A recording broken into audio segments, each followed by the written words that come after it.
This video clip describes how to create a perpendicular to a line through a point not on the line.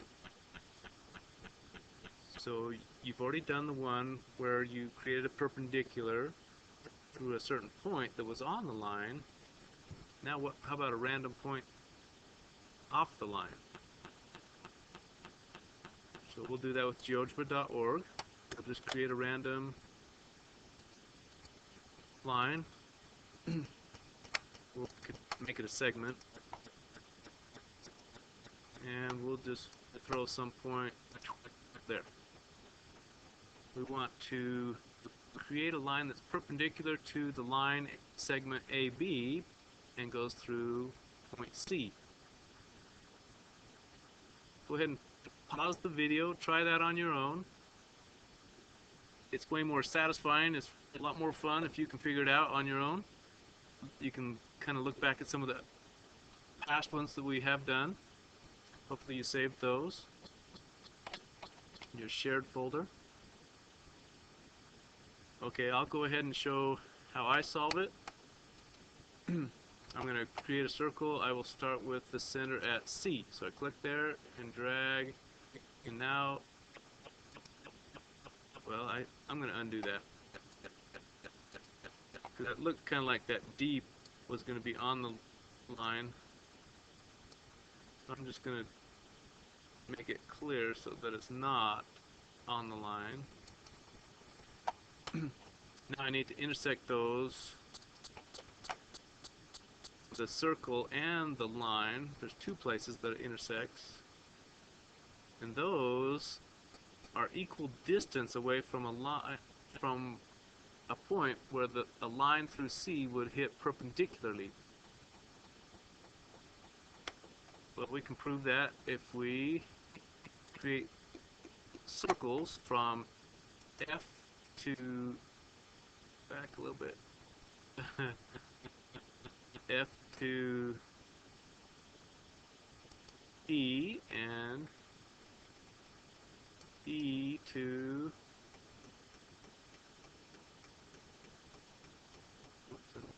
E to F, yeah, we'll intersect those two.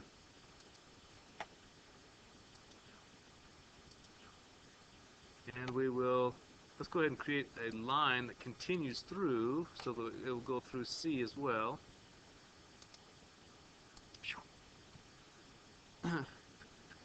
Okay, so we were trying to create a perpendicular, so we'll need to intersect those two to verify that it really is the intersection of that line and that line. They intersect at the point I. So if I measure the angle BIC, oops, angle BIC,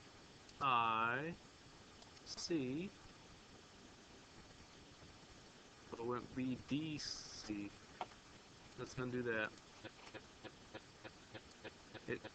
It has priority to the, I need to make sure it's not D, it needs to be I, so I'm going to move up a little bit, I, and C, BIC.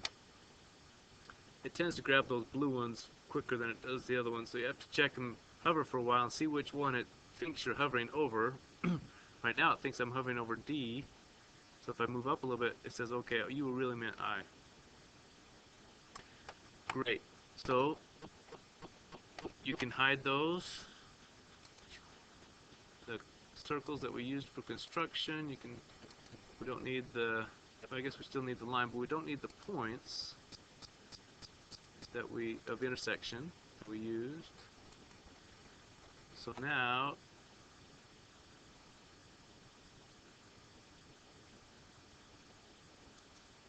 if we click outside of that, those points should disappear. Now if I lost my B, my A, but it still stays 90 degrees as we move around. Still up, it still goes through C. So that was creating a perpendicular to a line through a point not on the line.